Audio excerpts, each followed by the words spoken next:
He paid for all of our transgressions. As Isaiah says it this way, He was wounded for our transgressions. He was bruised for our iniquity. The chastisement of His peace, of our peace, was on Him. And by His stripes we're healed. Now that's something that He's already done, and He's done that for us. And we should always keep that in mind. Sometimes I've talked to people Christians, who feel guilty about things, who've made a mistake, who've done something wrong, and they feel terribly guilty. And in every case, if I ever have a chance to talk to somebody like that, I just remind them of what Isaiah said. That's true. You may be right, and you may be guilty, but I have good news for you. He was wounded for your transgressions. He was bruised for your iniquities. He's already done something about it. So just pick yourself up and dust yourself off, keep on walking with Him. The one who rescued you, you see. It is the power of God unto salvation. Now notice this next part. To everyone that believeth. Now this is where it makes it specific. To everyone that believeth. What does it mean to believe it?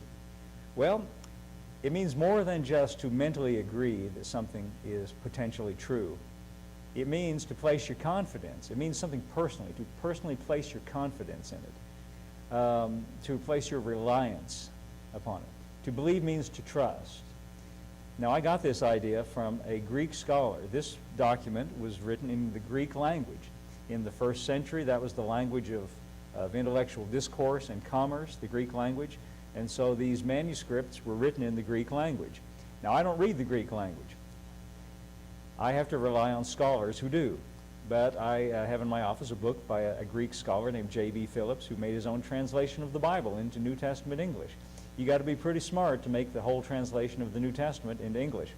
And after he did that, he wrote a book about all the things he learned in doing that, in the process of it. One thing I was very interested in.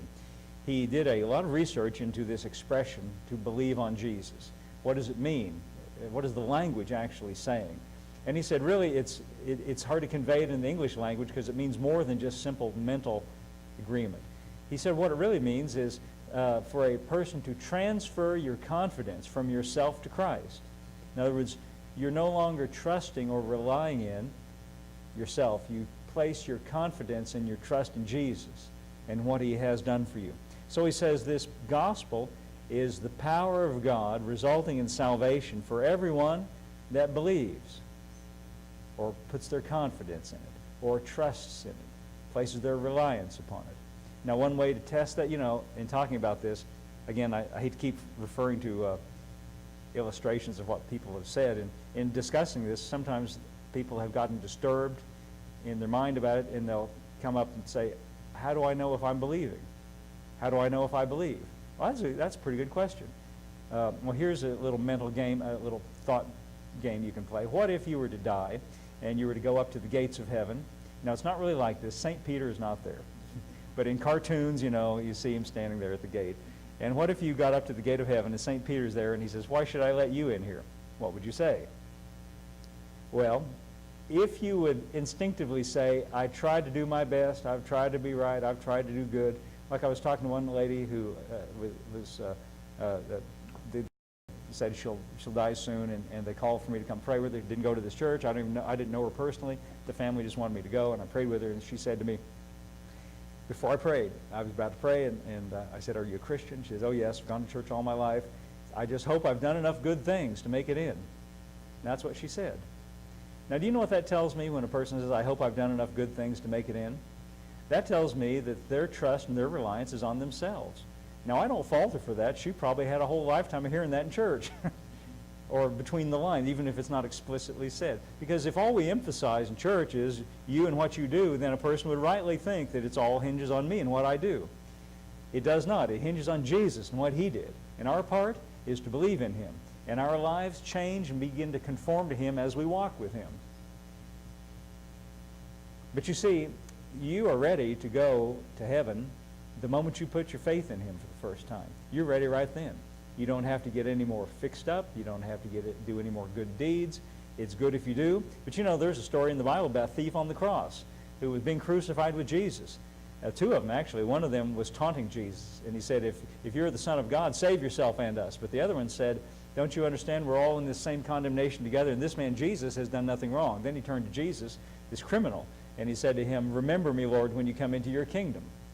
Now that man called him Lord, and he said, remember me when you come into your kingdom. And Jesus said, verily I say unto you, this day you will be with me in paradise. Now my question to you is, what good things did he ever do to get into heaven? You know what that means? Zero. Not one. He didn't have anything to boast about. No good works. No good deeds. So what I conclude from that is, if Jesus says to that thief on the cross, today you will be with me in paradise, and he didn't do anything except express his confidence in Jesus. Express his faith in Jesus. Isn't that right? He said, Lord.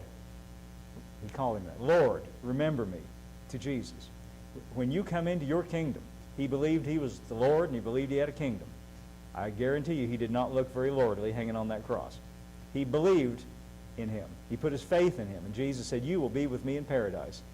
You know, if it's true for him, it's true for you too. And it only hinges on one single thing.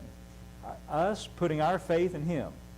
Now, having done that, here we are. You know, sometimes people say, well, I used to think this myself, because I had this idea that I was ready to go to heaven then, but the longer I live, the more I'm messing it up. No, what it means is the longer I live, the more chance he's got to work. And he's working things out, you see. Let's turn just for a minute, just in conclusion. I didn't get very far, but just in conclusion, let me turn to a parallel verse in Ephesians chapter 2 just for a second. And I want you to see the same thing. Now, what we read here is that the gospel is the power of God resulting in salvation for everyone that believes it. It's up to each individual to accept and believe it, put your faith in, to trust in him. And notice then what he says here. Now, in Romans, he spends 8 chapters getting to this, but here in Ephesians, he's very compact, and it says it in 3 verses. Look at verse 8. Ephesians chapter 2, verse 8.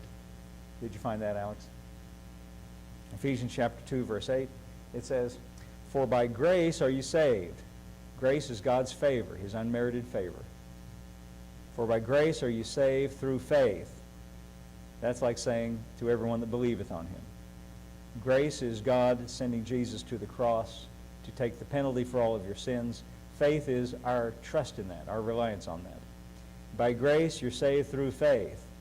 Notice in both of these verses he doesn't add anything to it. It's purely God's grace and our faith. You notice that? He doesn't add anything, any other requirements, any other things mentioned at all. By grace you're saved through faith. Then he even emphasizes it. And that not of yourselves. That's like a way of saying, I need to remind you it's not about you. It's all about him. It is the gift of God, not of works, lest any man should boast. You don't have to work for it, and you can't boast about it. That, again, is one of those things, to some people, that rubs them the wrong way. But, again, turn the cat around. That's what I say if it rubs you the wrong way. Now, here's what I was leading to. He comes in verse 10 to this. For we, that means we believers, we who believe in him, we are his workmanship. We are his workmanship. See, he says to you, don't think that you've got to work for it. It's not of works, lest any man should boast. It's not of yourselves.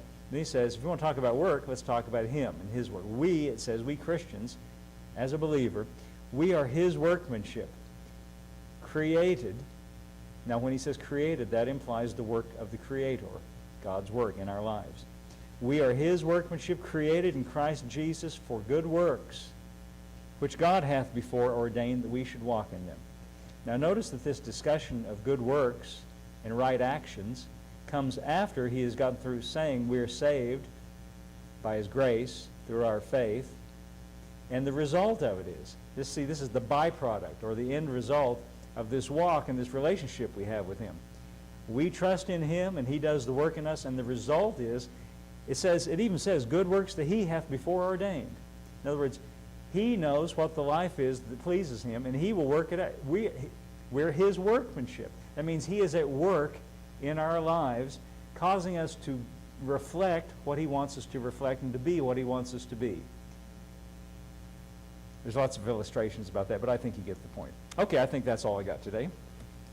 I think that's all good news, don't you? I'm glad to know that he's at work and that I can be safe in relying on him to work. As Paul wrote to the Philippians, he that began a good work in you will bring it to completion. And where does that leave me? That's another person said that. Well, what does that leave for me to do? Well, you could say thank you for one thing, and you just keep believing in him. Keep walking with him, and let him work. He knows what he's doing. Okay, let's all stand up today. He knows what he's doing.